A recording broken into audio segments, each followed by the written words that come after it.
Press record. There we go. Got it. So, welcome everybody. Officially now. My name is Josh Livingston. As you can see, I live in Englewood neighborhood. I'm part of the Englewood Christian Church community and work with Englewood Community Development Corporation. And tonight we're going to be talking about housing, and particularly affordable housing, and we'll try to unpack that a little bit tonight to kind of talk about what that could mean for each of us. But I guess the best thing to do would be to start by making some introductions. And in these Zoom rooms, usually the best way is to just kind of say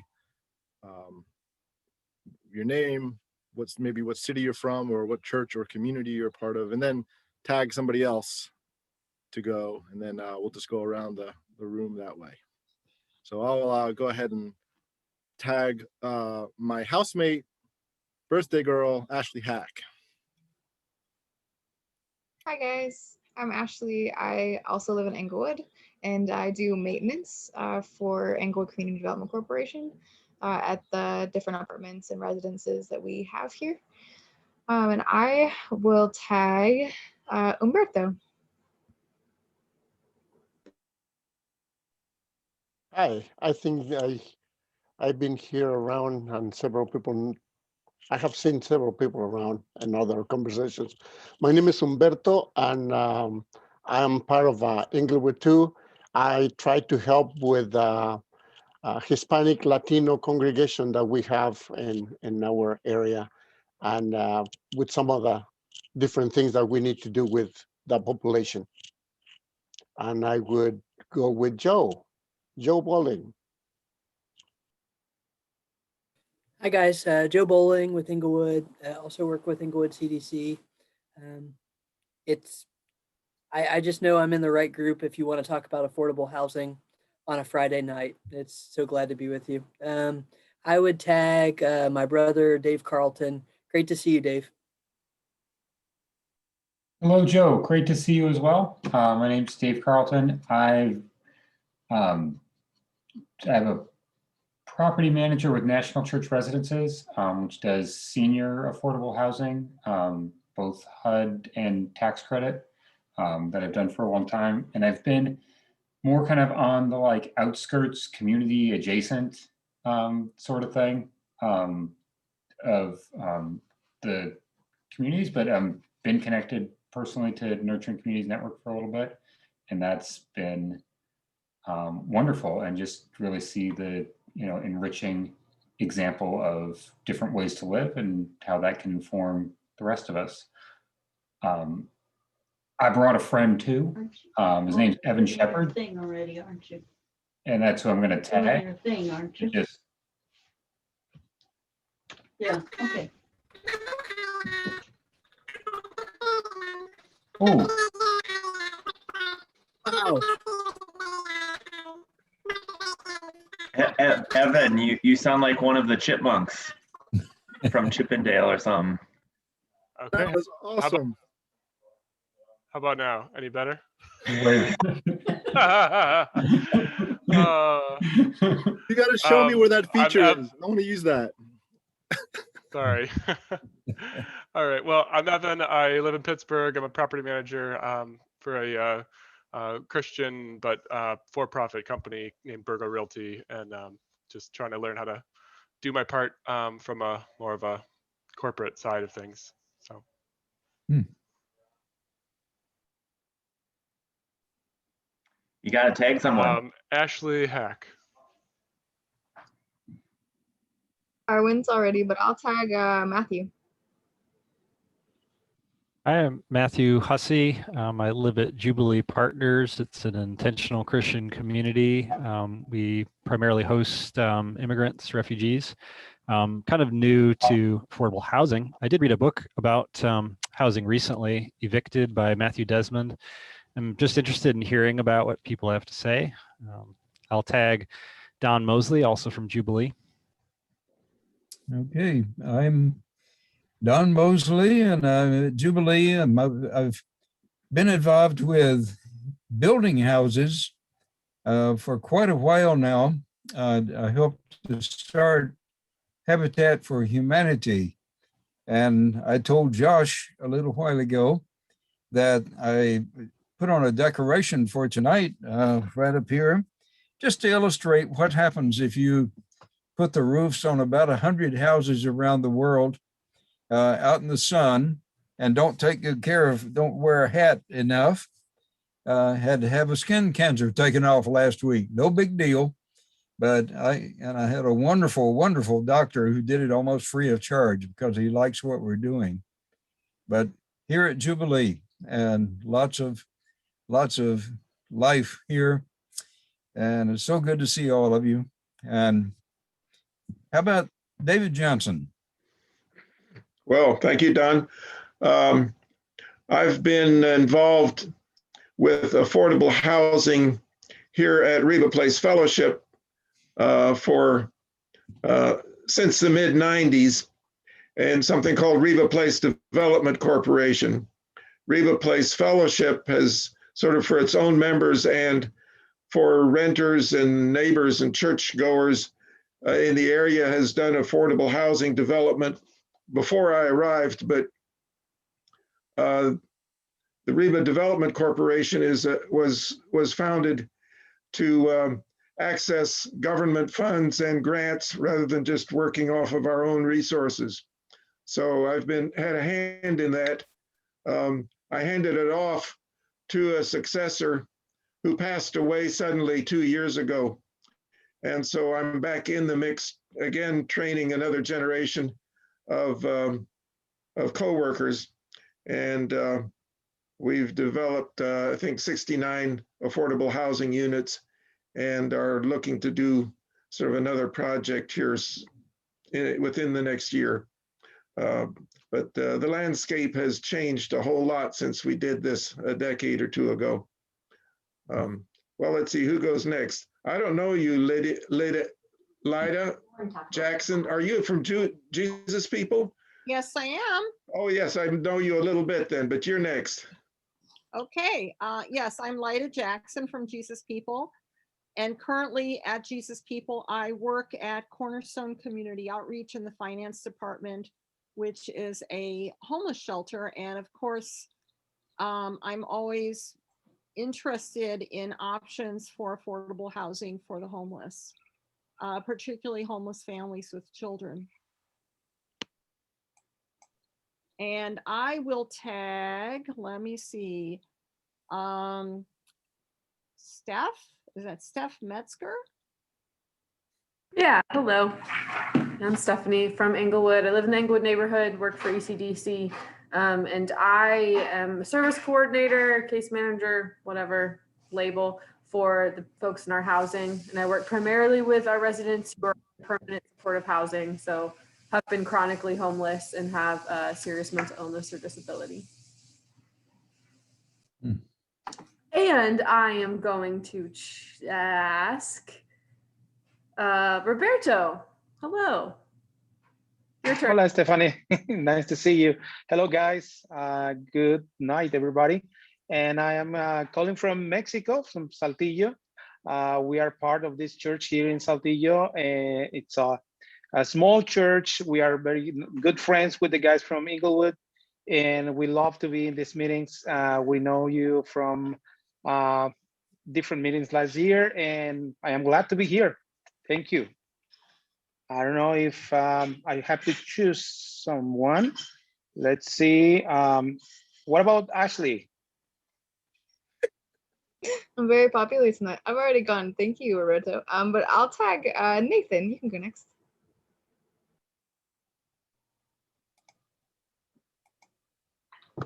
Hello, my name is Nathan Ralston. I'm also here in Saltillo with Roberto Solis, members of the same congregation. And I think we're interested in affordable housing because of recent developments within the congregation and how we need to be more intentional about moving into the neighborhood, being present in the neighborhood, as well as members from the congregation who just on this Wednesday are being evicted. And so just a really immediate situation for us and something that we need to address more intentionally as a congregation. So thank you.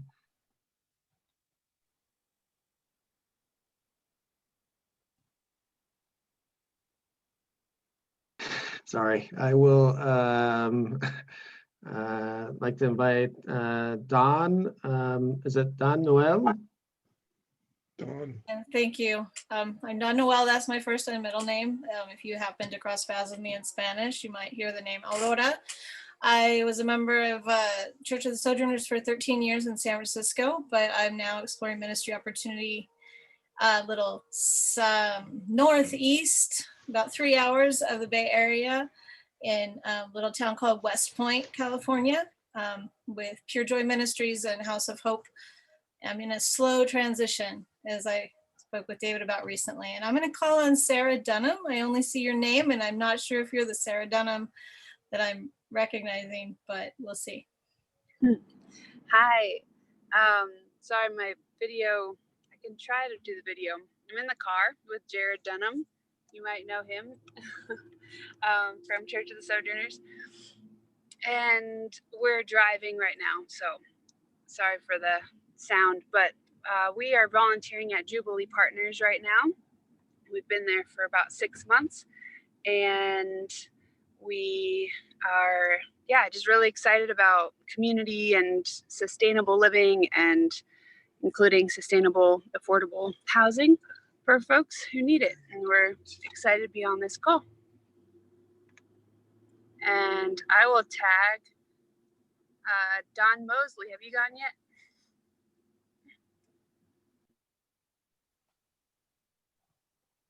Andrew Howard, why don't you go? I know that Don went already. Yeah. My name's Andrew Howard, in Genesis Community in Minneapolis. Just curious to hear what other people have to say about affordable housing, as we, the housing is in short supply in Minneapolis. So just wanting to learn more about housing. And I think that's, oh wait, David Baumgartner. I think you might be one of the last to go. We also got Jolia Gorman. Yeah. Okay. Oh, Jolia. So I guess we have 100 unit senior housing for 55 and older.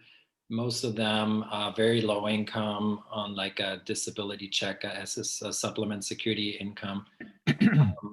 And so I started doing casework, and then eventually became the landlord, trying to do casework at the same time. Didn't work that well. Then I kind of went into leadership, part of the leadership team.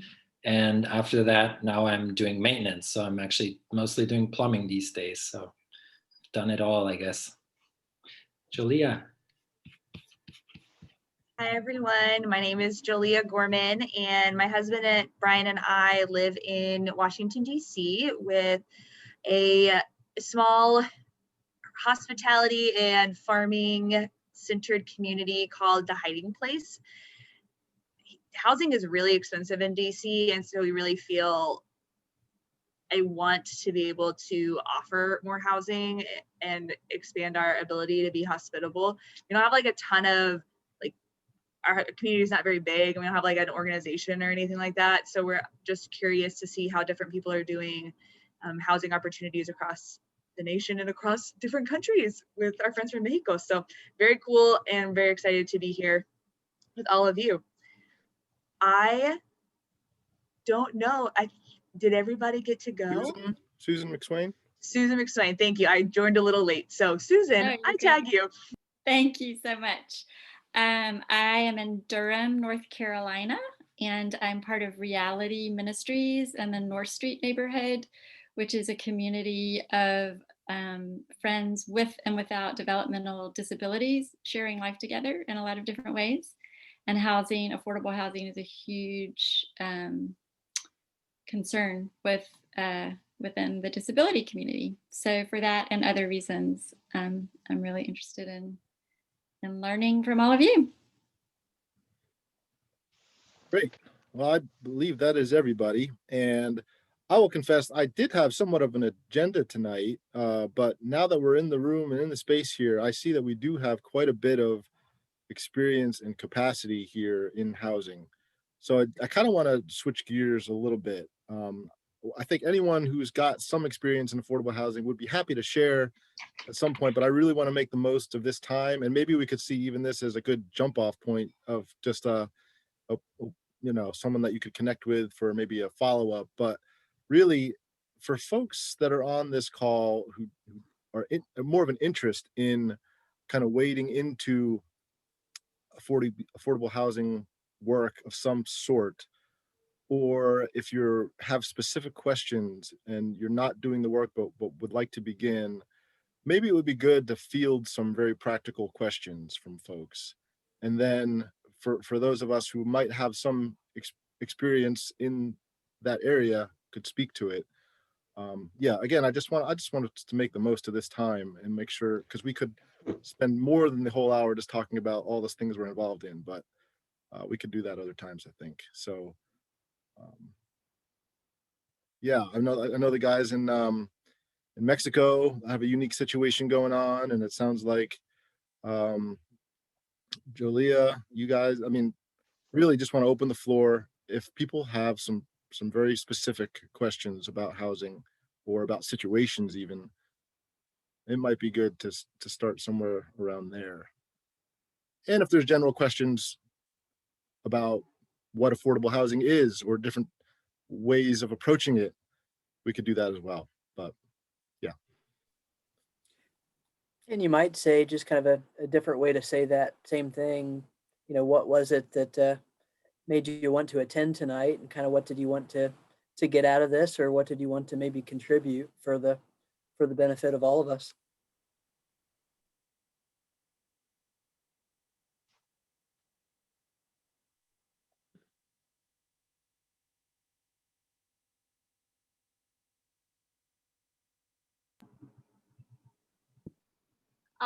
Well, I wanted to just find out what sort of things other people were doing in regards to affordable housing, and also in your area, what constitutes affordability? Does that constitute someone, I mean, sometimes they'll say, okay, affordability is someone who makes $50,000 a year. What does that mean? Or what does affordability mean? Someone who's working full time at minimum wage, are they able to support their families? Are they able to pay for housing and not more than 1/3 of their income? Does affordability mean someone on SSI making $731 or whatever a month? Can they be housed also?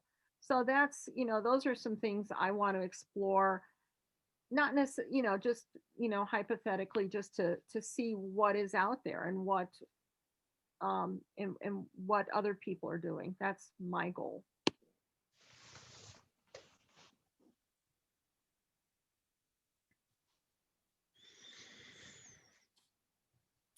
Josh, pardon me? Go ahead. Go ahead, David. Okay. All right. I think like maybe 10 years into doing affordable housing, like for me personally, I came across this training with the Corporation for Supportive Housing, I think they're called. And I was just kind of like, oh my gosh, we've been trying to invent this. And there's like organizations out there that have done it, that do the research, that help you with, setting it all up with the whole getting the money, the loans. And so anyway, so I'm just, I guess I'm curious, like who's out there, what kind of organizations do you feel like are the most helpful in if you want to start affordable housing? David, we also work a lot with the Corporation for Supportive Housing, or CSH as they go by a lot.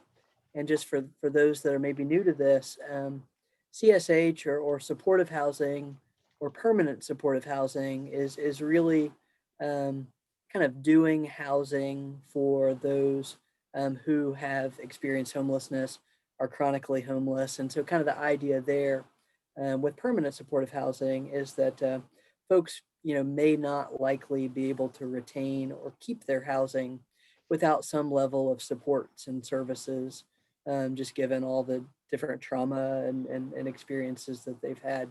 But CSH is really, really one of the if one of the best, working with very, very vulnerable folks. And that Stephanie's on our staff, and she does that kind of sort of service work to really some of our most vulnerable neighbors who would be homeless if it weren't perhaps for some of these kind of daily interventions.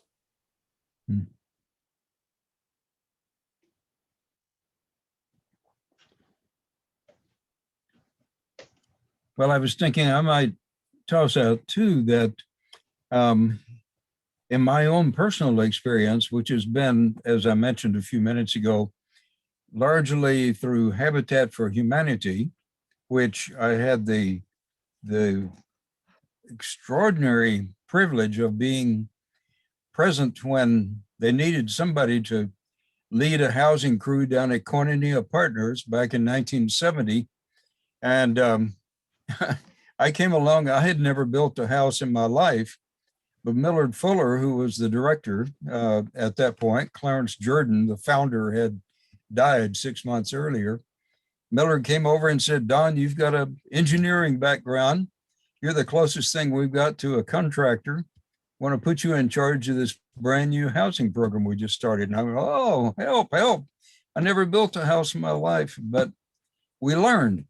And all of that is to say that the motivation there was, as much as it was to get a roof over children's heads and that sort of thing, it was also to build relationships between people. And in our case, to overcome the intense racism of South Georgia in 1970s. And it took many different forms, but we started building houses, not just for our poor Black neighbors, and it was mostly white volunteers who were coming from all over the country to help do that, but with our Black neighbors. From the beginning, the style was to enlist the help as much as possible of the people who were going to live in the house to come help with the construction and keep the costs as low as possible and all of that. And there was an agreement. In fact, you had to put in a certain number of hours on the house that you were going to live in.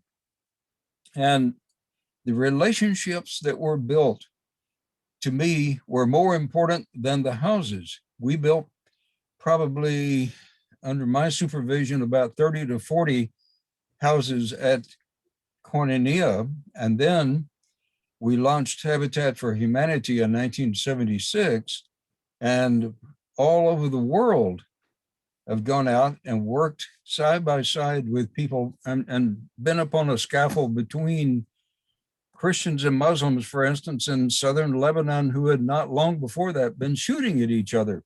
And here they were getting to be friends, working together. Well, I just feel that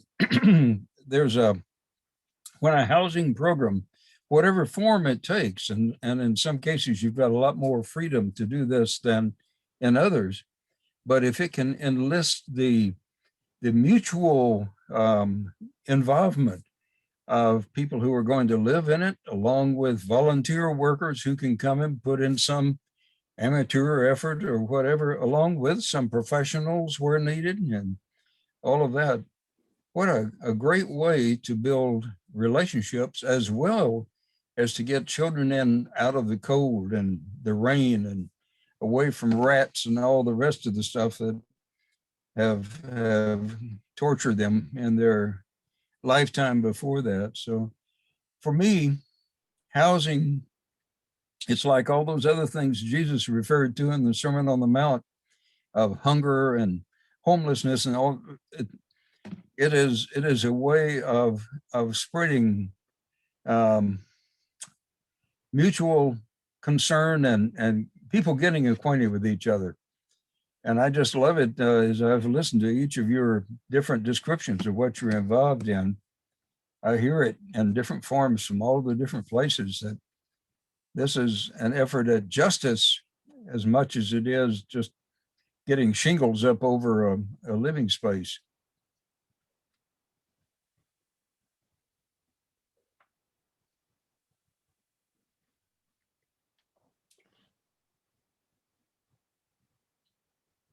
I want to just observe that in the view in front of me here, I guess 19 screens, there is a collection of immense practical wisdom.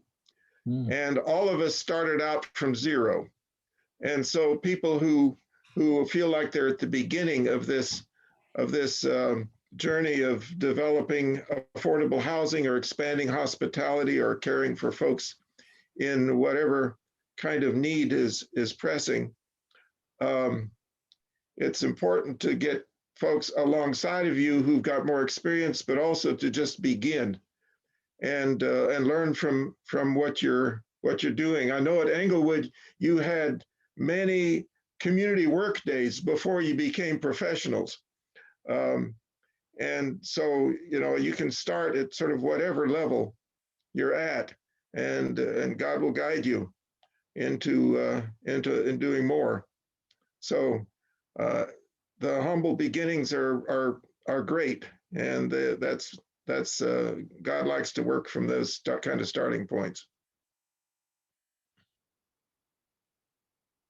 I could say at REBA we've got sort of a variety of housing projects, rental for people just one step out of homelessness, a housing co-op where people have a little bit more stability in their lives, and by working together they simplify and bring down the costs, and then we've done affordable condos where the buy-in with some subsidies is like from $80,000 to $120,000. And so we've been in property management helping these projects succeed. So it's, and especially in these days, there's a lot of case management, like you know about, Stephanie, where you need to sort of find out what's the crisis in each person's life and figure out what kind of resources can come along. So, however small one begins, this is holy work. It's something kind of relevant to what Don was saying about just the importance of the relational component, why I love working for Englewood and would hate working for other organizations that do the same work within Indianapolis. Hate was an extreme word, but I would struggle for sure, just because of the transactional relationship that typically is there between service provider or case manager and client. And it's easy to look at the problem of homelessness or issues around affordable housing and just say, well, we need more housing. Like, we have people who are homeless, so we need places for them to live. And as you all know, it's so much more complicated than that. And I think for me, what's really important is that what we all need is belonging. So I need that just as much as my clients who have been homeless for the past 30 years of their lives. And the fact that through being able to approach this work with a different ethic, through our connection to the church and by living locally, I can approach these folks as my neighbors instead of as clients is just such a beautiful thing. And I have, the joy and the honor of getting to know them and come alongside them in deeper ways. And of course, often it doesn't work out beautifully and it can be tragic a lot of the time, but there's also so much opportunity to see people's humanity and to see the way we can really build a community of belonging.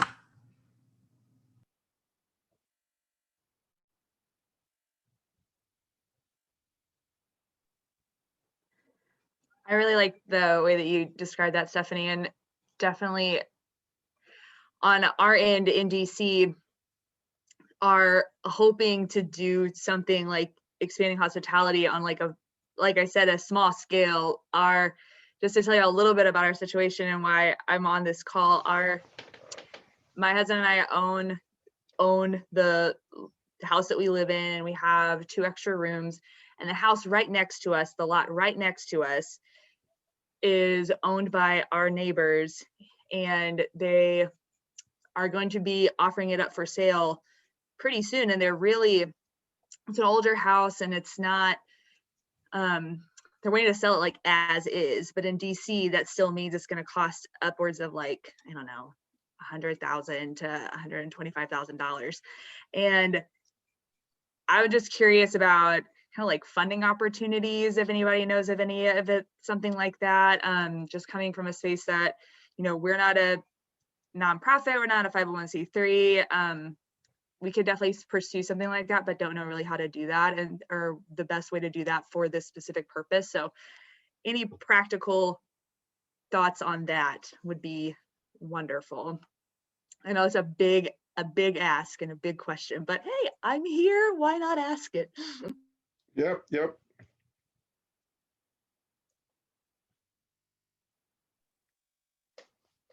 One question I would have would be, is there a church that you guys are a part of, or some other, maybe a nonprofit partner that would perhaps go in on that with you, so that it isn't, also from a supportive perspective, like if this is something that you're hoping to do, like a property management sort of thing, or a landlording, or if it's a relational thing, you would probably want some more folks around you than just the 2 of you. Yes, absolutely. Absolutely. The church that we're a part of is definitely supportive. It's just not like there's not a ton of, our church is very varied in socioeconomic statuses, and so this isn't a space that our church is wanting to put like a ton of funding in like right now, which is fine, which is totally fine. There's a ton of different priorities, and so we're doing some searching in DC as well for a sort of like nonprofit partner or church partners. So we actually absolutely are thinking about that, Josh, and absolutely we can't do it just Brian and me. And so we're definitely thinking about that as well.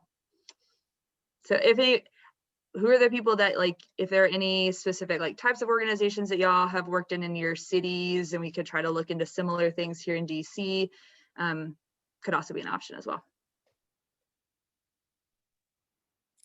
Yeah, I think if you, whatever neighborhood you're in, if there are neighborhood-based organizations or community development corporations or housing-based organizations, I bet you could probably do a bit of a deep dive and find some of those that are close to you.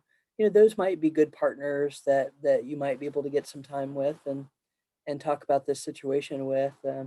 If there are other ministry groups, maybe just even outside of your own church that that could be engaged, that might not be a bad idea either. Just to jump off, one of the things that Josh mentioned and David mentioned, just about kind of how do you get your start. For us at Englewood, for the first more than 10 years, we were unstaffed as a CDC for the most part. We might have had one staff, Jim Aldridge, who's been on our staff for the whole way, was kind of essentially just a carpenter. But we, for mostly unstaffed or maybe one staff, it was really just Saturday work days where we would get together and help each other do homeowner repair projects. We built a house all together. One of our elders, still lives there. So it was a lot of just kind of sweat equity kinds of things to allow church members to move back into our neighborhood. And the way that we financed that really for more than a decade was really all completely self-financed. We didn't use any grants. We certainly didn't have any kind of state, local, or federal, grant funding for more than a decade. And it was really lending to one another based upon what we had in our savings or what we could access on lines of credit against our homes that that some of us owned, and we had a little bit of equity in our homes and could kind of lend and pile up enough money if we had enough people that would lend together that we could kind of buy the materials to fix up a house. And then once we could kind of help someone get approved for a mortgage, they would get a mortgage and everyone would get paid back, and we'd kind of rinse and repeat. And that was kind of the way for, for more than a decade for us. And that allowed, as kind of David mentioned, just a kind of a very slow start, and we kind of grew at a sustainable pace. And we talked through so many situations together that that once we were kind of had our horizons broadened a little bit, we were kind of developmentally ready for some of those next steps. There were some opportunities for us to do something much bigger, much faster, and I'm glad that I'm glad that God thwarted some of those plans or brought the right kind of discernment from the right kind of folks, just so that we maybe didn't do a kind of a false step. But yeah, I'm a big fan, as maybe David Jansen and others have said, of just the kind of incremental, slow progress. And I guess I'll just say too, like, my favorite part of working in housing and affordable housing is just that it's absolutely a basic need. Now, I think, as Stephanie so well said, belonging is the most basic need, but housing and food are real basic needs. And so it's just like, you can't go wrong with starting with something as basic to our neighbors as that, and it's something that we all have experience in. And so that's cool too. It's just like everyone's got experience with housing, and so it seems to fit. And it really is kind of a platform for some other things. I mean, David Baumgartner mentioned, he's doing more of the plumbing. We've got Ashley on the call that does more of the maintenance, and Dave Carlton on the call that does, and Evan that do more of the property management. Stephanie with service provision, etc. So it is kind of a platform. Umberto and some of our friends at Mono Damastad are doing a lot of the cleaning in our buildings. And so there's just, like, with the housing work that we've done, it's kind of a chance to then take that in a bunch of different directions that create new little micro industries and economic development opportunities, that over, a whole bunch of years, as those things kind of pile up, it's actually amounted to a bit of a internal economy and community economy, that's really kind of a special thing. And it's just it's such a gift.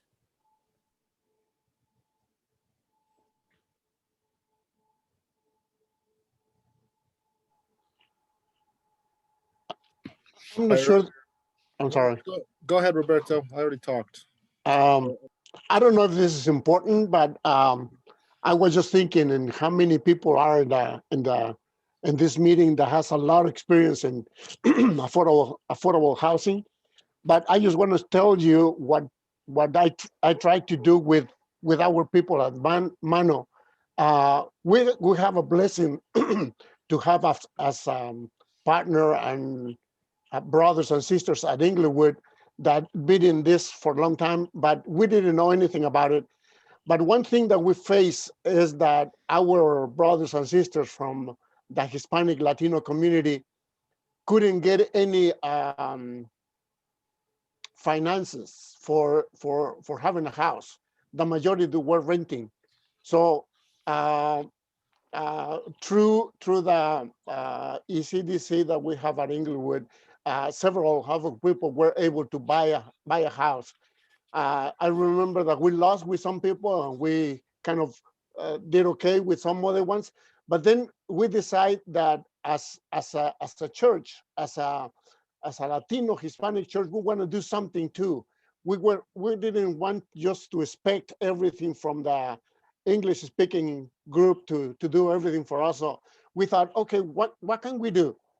And I remember that at that point we have a few $1,000s in our offering funds from the church, and we are not a big group. We are just like 45, 50 people, and we use our funds to buy a house from Englewood that we thought this is going to be our way of providing for another brother in the church that needs a house. Who's gonna be? Oh, I don't know, because we just started doing it. So we bought the house, and everybody, all our brothers start working one Saturday a month on the house. And I remember that everybody pitched in with materials that were left over in the place where they work. They bring some old stove, some wood, some whatever they thought it would be useful in our construction. It took us 3 years to finish that. Well, at least not finished, but to make the house available to one of our brothers. And one of our brothers says, well, I don't have a house. I've been living with my family, my uncle for many years, so I would like to buy it.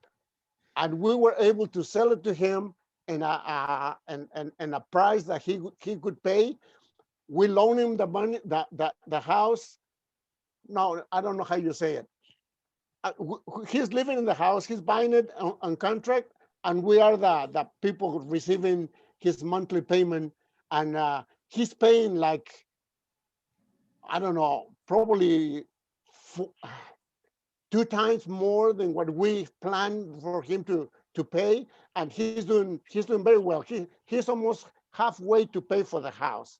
So this is my experience in affordable housing, and I think this is a good way to get the church involved and try to help another brother that at the beginning we didn't know who was, and people who didn't have that much money themselves, but they were able to work or willing to work and just helping somebody else. And we are so glad that we are able to say, hey, we did one house already, so we can probably, with the money that we collect from that house in a couple more years, we're going to be able to invest it in something else and probably do another one. I don't know, but that's the way how we did it, and that's my experience with affordable housing.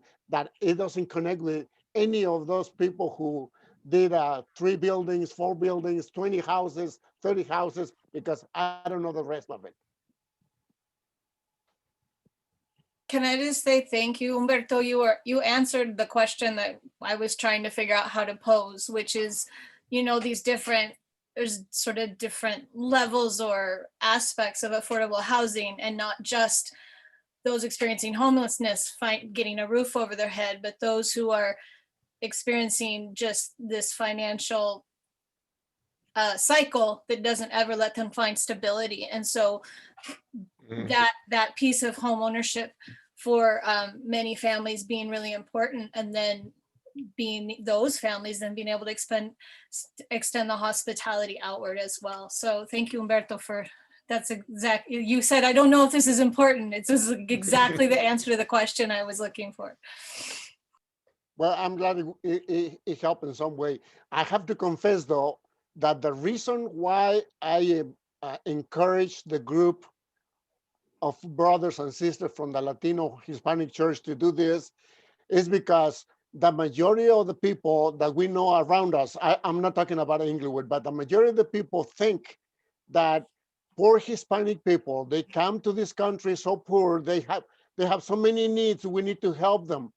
And I have to convince them, no, we can do something by ourselves. And I think what's just motivated by to prove that we are not that poor, that we can do something ourselves. Amen.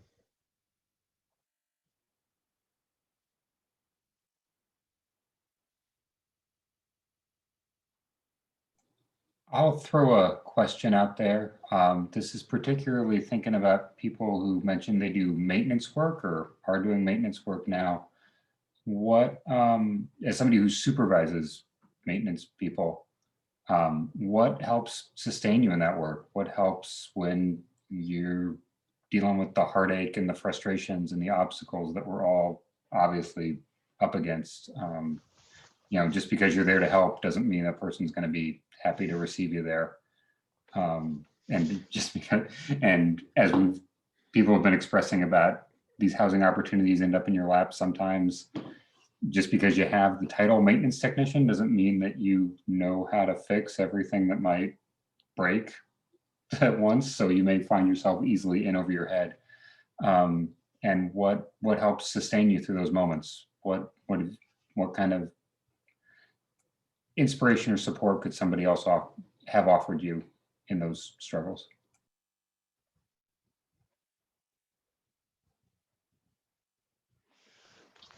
I can speak to that a little bit. I've been doing maintenance for just a few months. So I'm not a supervisor by any means, but the man that I work for, I would consider my supervisor. His name's Eric. And he's pretty cool. And we, although most of my work is done alone, I'm more of an apprentice at this point, but I do a lot of my work alone. And I think that's difficult, especially when dealing with residents who don't quite understand that I don't know how to fix everything, or that I can't always fix everything because there's other things. So right now, like, we have tons of snow, and having to like plow and shovel snow is priority over some other things that our residents don't always understand, and that's okay. But having grace with them. I think what's helpful though for me especially is that we have other staff on board who know residents. So like Stephanie or some of our property managers who can see kind of the bigger picture and step in. And one of the ladies just called me after I had dealt with a struggle with a resident. And one of the staff, our other staff, just called me and said, you know, I really appreciate you. I know this is hard, and like, you're doing great work. Those kind of things that I think having other staff is really valuable. And we meet pretty regularly. So we meet once a week right now via Zoom, but we meet once a week and check in and just have some space to talk through some of those things openly, and not to like complain and bash and those kind of things, but just a space to say like, this is a struggle right now for me, and I'm not dealing with it well. Or like Eric right now is he took a few days off because he's been really burnt out, and Stephanie recognized that in him and said like, you need to take some time off, and I'm going to ask your supervisor if that's okay, because you're clearly burnt out, and I'm going to step in this at this point. So I think having other people around you is just what's really valuable. And recognizing that, I think for me, recognizing that the residents are my neighbors is just really impactful, because I think sometimes it's easy to just get frustrated, and instead recognizing like, oh no, this is my neighbor who I'm going to see pretty regularly and want to have a real relationship with, and not to just get frustrated with them, but to say like, and be gracious and say like, I'm sorry, I'm taking care of snow right now. I promise that I'm going to get to what you need, because I want to take care of you and I want to make sure you have what you need, and I want the same for all of our residents. But I think that's just a big part of what I've appreciated in especially maintenance work. I work alone a lot of the time, so having that support from staff and from other people speaking into my life and struggles that I have.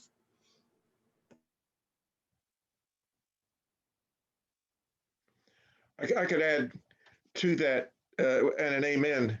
I think with our, I'm thinking back to when I ran a construction crew in Newton, Kansas, many years ago, and we'd have a team of 3 to 5 to 8 guys, sometimes a woman or two, and we would meet most mornings for 20 to 30 minutes, sort of check in with each other, talk about the jobs, talk about what was difficult. Sometimes we had to go find technical help elsewhere, but often we could solve the problems between us. And then we would also pray for the difficult customers and tenants and people who were upset at us. And that circle of prayer really carried us. And God was present in the way we started the day, and then the way we spread out and did the work. And I know Nevin Belser, who now is hanging out with you folks at Jubilee, for many years did the same kind of thing. Get the crew together at the beginning of the morning, share the problems, give each other support, and pray together, and then go out to the work. As it makes a mission out of it, and there's solidarity, and you end up sort of renewing your love for the people who are difficult in your life. So doesn't fix everything, but it's been a steadying point for us. I don't know if others do something like that. Nowadays we have a one time a week sort of an operations committee meeting, and we do a similar kind of review of how are you doing? How's the work doing? Who do we need to pray for?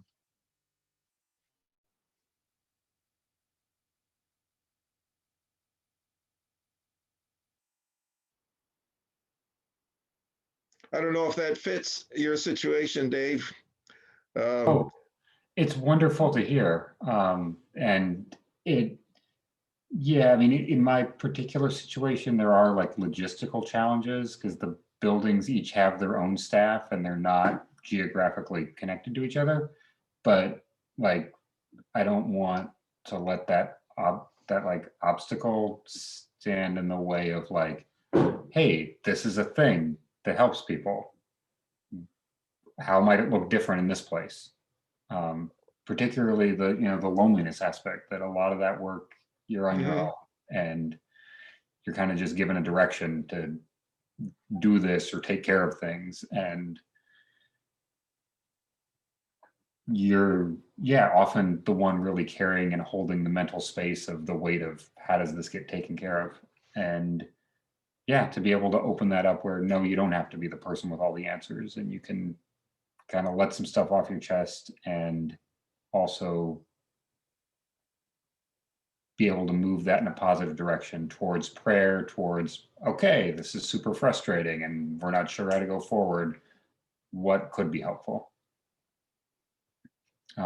is a space to just keep our eyes out for and be alert for when those opportunities show up.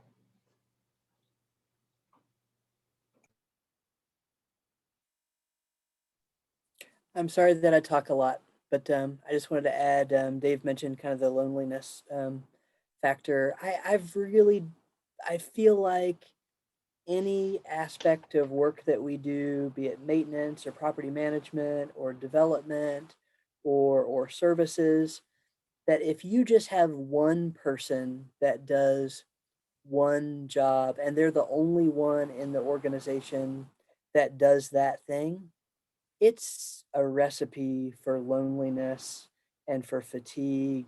And I think the more, like, I just feel like we've seen the more that you can get just even a second person or more that do that similar work that you can commiserate with.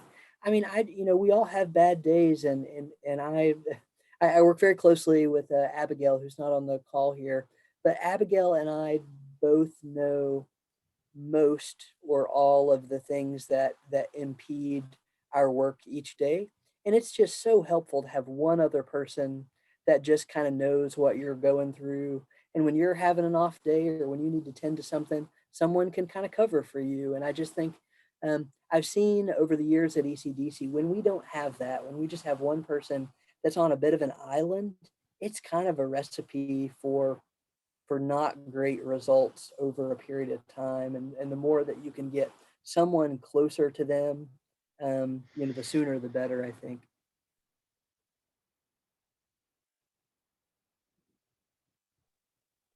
Go for another maybe 4 or 5 minutes here if there's other lingering or burning questions that people have, or other observations or stories that people want to share.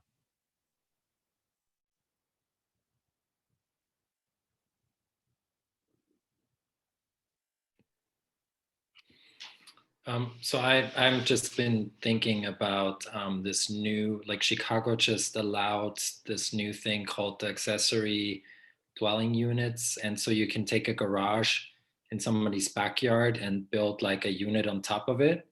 And then somebody can live there. And so I was just wondering if anybody, especially in like a gentrifying kind of neighborhood, if anybody has pursued anything like that or knows of organizations who do it successfully for the purpose of affordable housing. So Pursued, yes. Succeeded so far, no. And my friend Dave Price here could maybe talk to that a little bit, but yeah, that's something that we've explored for sure. And it's there's the very real potential for some good uses of ADUs and carriage houses. The way we were trying to stack the funding just didn't pan out, but doesn't mean we're not going to try again at some point down the road. And like I was even thinking in a sense of having maybe Christian couples or families or whatever, single people owning buildings and wanting to kind of participate in that way of allowing somebody to live in their backyard. Anyways, something I didn't mention is like that in our case, like we're part of the Evangelical Covenant Church, and so they have a way for people to save their money in this fund called the National Covenant Properties. And so they just for the last 5-10 years, they've been willing to also help their churches to build affordable housing. So it's another model. So check with your denomination and see where the money is, and maybe you can get some of it anyways. But so the nice thing about it is like that sometimes if you get funding through HUD or if it's any kind of government agencies, a lot of times you're not allowed to house somebody who is undocumented. You're not allowed to, you have stipulations that you need to follow. And so it can be kind of nice to have church money. The downside is sometimes that as churches, we filter, we say like you have to be sober first, and you can't be, whatever, you have to be straight, and you have to be this and that. And so that's sometimes why some folks don't like to work with us, because they think that we would just, we don't believe in housing first or stuff like that. But anyways, just 2 remarks, sorry.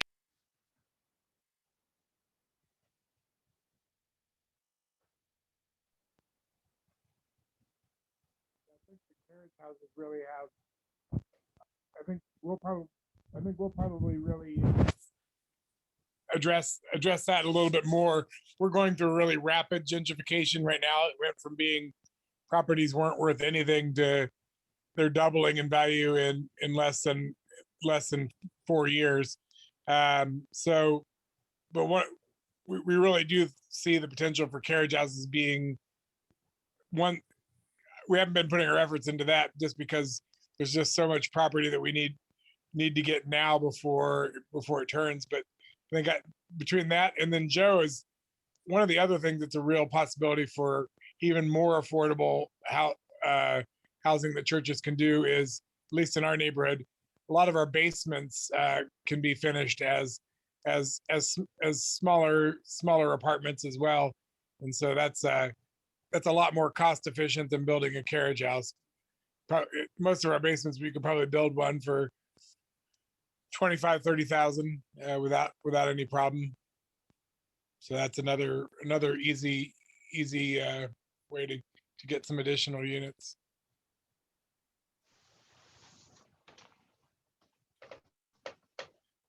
Well, does anyone here want the kind of the last word before we farewell and hop into the rest of our weekend? I'm grateful to have been with you all tonight, and I believe maybe there'll be some sort of contact list. Andrew, I don't know if you know, will there be a contact list to go out to everyone that was in this group if there's kind of follow-up questions, or if people want to schedule some offline meetings to further explore these things? That'd probably be real helpful. Yep, absolutely. I think that Joe Gatlin is gonna send that out. Yeah, and definitely keep our friends down in Waco in your prayers as they continue to deal with all manner of things, including the weather and whatnot. So, yeah, thankful for them as well. So it's good to see everyone tonight. Amen. Mm-hmm. Thank you. All right. Good night. Gracias. Bye-bye. Yes, thank you.